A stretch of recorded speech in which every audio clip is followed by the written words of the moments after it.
Umpires call एक इतना बड़ा डाउट है जो पूरे गेम को बदल के रख देता है। Inconsistent umpiring, technology curse really given us the result which should have been different. शायकीन क्रिकेट बड़े मायूस हैं पाकिस्तानी क्रिकेट टीम की कारकर्दगी से। आज मोहम्मद हफीज ने तो जब पोस्ट मैच प्रेस कॉन्फ्रेंस की तो उन्होंने अंपायर्स को मुर्द इल्जाम ठहराया। अगर आप देखें मोहम्मद हफीज ने आज ये भी कहा कि आधा घंटा हमारे लिए मुश्किल हुआ वरना जीत जाते। जो अंपायर्स हैं उनकी मदद से पाकिस्तान को एक दफा फिर से हरवा दिया गया है और अब यही इल्जाम जो है वो पाकिस्तान के डायरेक्टर मोहम्मद हफीज ने आईसीसी और अंपायर्स के ऊपर लगाया है। अब ये कंट्रोवर्शियल डिसीजन है लेकिन अंपायर ने आउट दिया, एविडेंस के साथ दिया है तो इसका मतलब है आउट है, इसमें कोई बहस नहीं की। फ्रंट अंपायर ने आउट नहीं दिया है लेकिन अगर आपके ग्लव्स पे आपके रिस्ट पे बॉल लगी है तो दैट मीन आउट। कंट्रोवर्शियल बनाने की जरूरत नहीं है। हार गए इस डिसीजन को लेके ये नहीं बोलते कि हम इनकी वजह से मैच हार गए। जी बिल्कुल ठीक डिसीजन था और मेरा ख्याल है कि आप उसको कैसे उन्होंने तीनों जाविया से चेक किया। जो अल्ट्रा था उसमें क्लियरली नजर आ रहा था कि जो रिस्ट बैंड था उनकी बिल्कुल ग्लव्स के साथ और बॉल उस पर लग कर गया तो वो बिल्कुल आउट था मेरे ख्याल में। मुताबिक अगर वो ग्लव्स के साथ ही थी, उनकी जो ग्लव्स का ऊपर का हिस्सा अगर उसको टच करके गया है, जो कि वो कहते हैं कि उन्होंने रिस्ट बैंड बांधी हुई थी, तो अगर उसको टच करके गया तो क्रिकेट के कवानीन क्या कहते हैं। मोहम्मद हफीज अंपायरों को क्रिटिसाइज कर रहे हैं कि कोड ऑफ कंडक्ट में ना आ जाए आईसीसी के, क्योंकि आप आईसीसी के ज़ाब्ता अखलाक के तहत इस तरह खुलेआम पब्लिक प्लेस पे या प्रेस कॉन्फ्रेंसेस में अंपायरों को और अंपायरों के डिसीजन को क्रिटिसाइज नहीं कर सकते। जो कि मुझे हार पे वगैरह है, technology is the curse, umpiring जो है वो फलानी, लानत तेरी दलील पे, लानत तेरे बोलने पे और लानत तुझे अपॉइंट करने वालों पे। लेकिन बार बार वो तो कंधे की तरफ कुछ इशारा कर रहे थे रिजवान। आपको ये लगता है कि ये आउट है? देखिए बिल्कुल आउट था रिजवान का, मैं नहीं कह सकता। लेकिन जो अंपायरिंग है टेक्नोलॉजी उसके ऊपर तनकीद की है पाकिस्तान टीम के डायरेक्टर मोहम्मद हफीज ने उनकी। बाजी भट्टी साहब सिर्फ अंपायरिंग पे ही तनकीद करना या टेक्नोलॉजी पे सवाल उठाना क्या ये दुरुस्त है? चूंकि हम तो 95 से नहीं जीते हैं कि 79 रन की डिफीट को मामूली डिफीट नहीं, हमको 7 रन से या 17 रन से नहीं हारे, तो इस तनाज़े का कोई फायदा होगा हमें? देखें, मुझे तो खदशा है कि मोहम्मद हफीज अंपायरों को क्रिटिसाइज कर रहे हैं कि कोड ऑफ कंडक्ट में ना आ जाए आईसीसी के, क्योंकि आप आईसीसी के ज़ाब्ता अखलाक के तहत इस तरह खुलेआम पब्लिक प्लेस पे या प्रेस कॉन्फ्रेंसेस में अंपायरों को और अंपायरों के डिसीजन को क्रिटिसाइज नहीं कर सकते। लेकिन हमें अपने घर में भी तो नजरसानी करने की जरूरत है कि हमारे पास उस क्वालिटी के प्लेयर्स क्यों नहीं है।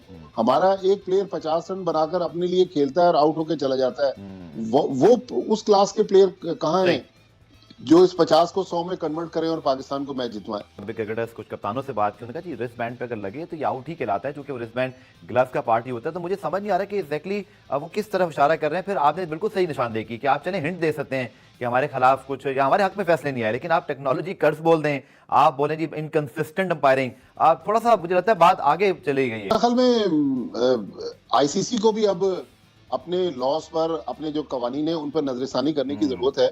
जाहिर है अंपायरिंग का स्टैंडर्ड तो काफी मुतासिर हो रहा है और ये जो टेक्नोलॉजी है, मैंने दुनिया के एक बहुत बड़े अंपायर से एक दिन मेरी बात हो रही थी, उन्होंने कहा कि एक पिच पर अगर उस सॉफ्टवेयर ने एलबीडब्ल्यू पर जो बाउंस रखा हुआ है पहले दिन, तो जाहिर है वेयर एंड टेयर पिच में चेंज आता है, लेकिन उस सॉफ्टवेयर के वेयर एंड टेयर में कोई तब्दीली नहीं आती।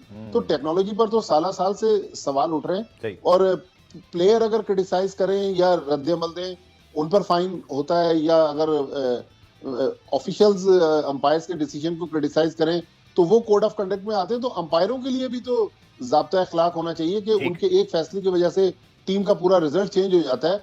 तो हफीज इतनी दुख वाली हालत में ये सारा कुछ बयान कर रहे हैं, तो इसका मतलब कहीं ना कहीं तो हफीज कोई छोटे शख्स नहीं है, बहुत बड़े प्लेयर कुछ अरसे पहले थे, अब पाकिस्तान टीम के डायरेक्टर क्रिकेट है, तो लिहाजा आईसीसी को इस पे गौर करने की तो जरूरत है। बताइएगा कि कुछ ज्यादा कंप्लेन नहीं करने लगे मोहम्मद हफीज आजकल? देखिए मेरा ख्याल है कि जितने इनके अपने फॉल्ट्स हैं वो अंडर कारपेट डाल रहे हैं और मेरा ख्याल है कि ये कोई बिल्कुल भी सेंस नहीं बनती कि आप जो इन्वेंशन है, साइंस की लेटेस्ट इन्वेंशन हैं और जो लेटेस्ट टेक्नोलॉजीज है आप उस पर आवाज उठाएं, क्योंकि ये 21वीं सदी है। एजुकेशन क्यों जरूरी है? जब तक आपके अंदर एजुकेशन नहीं होगी आप कैसे ये चीजें समझ सकेंगे? लेटेस्ट टेक्नोलॉजीज आप समझ ही नहीं सकते ना, आपको साइंस की जो लेटेस्ट। वैसे अगर मैं इस डिसीजन की बात करूं तो आपके ख्याल में वो डिसीजन गलत था? जी बिल्कुल ठीक डिसीजन था और मेरा ख्याल है कि आप उसको कैसे उन्होंने तीनों जाविया से चेक किया। जो अल्ट्रा था उसमें क्लियरली नजर आ रहा था कि जो रिस्ट बैंड था उनकी बिल्कुल ग्लव्स के साथ और बॉल उस पर लग कर गया, तो वो बिल्कुल आउट था मेरे ख्याल में।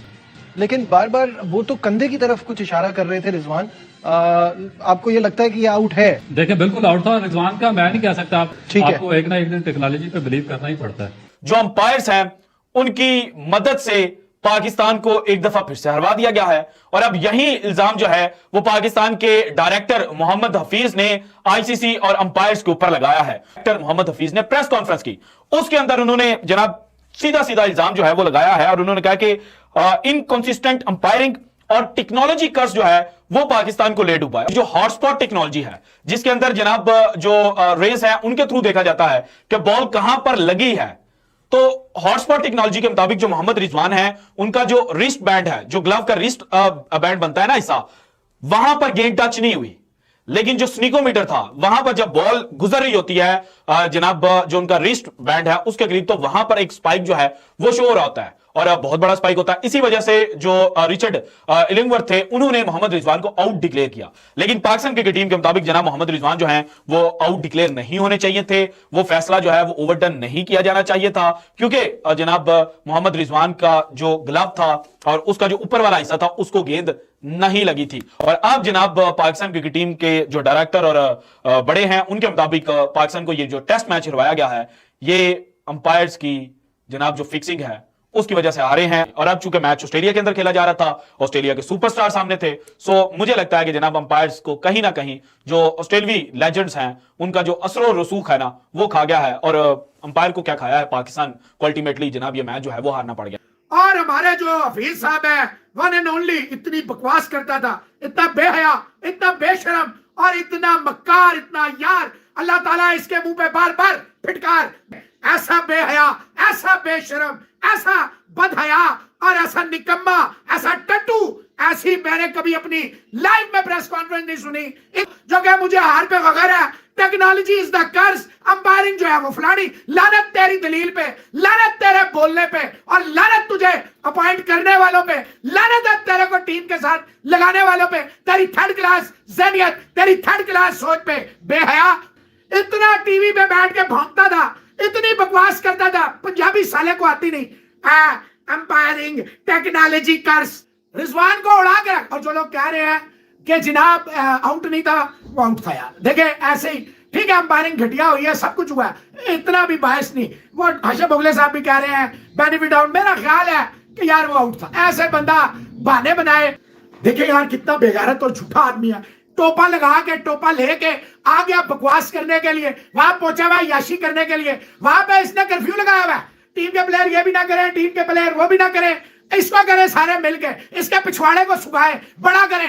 अंदाजा लगाए इतना झूठा आदमी है। वहां बैठ के टेक्नोलॉजी, अंपायरिंग और डोमिनेट, यानी बाबर आजम का जो डेफिनेटली डोमिनेटेड था वो अभी तक हमारे पिछवाड़े में घुसा हुआ है। ये हकवाड़े सारे जो है हमें लूट रहे हैं।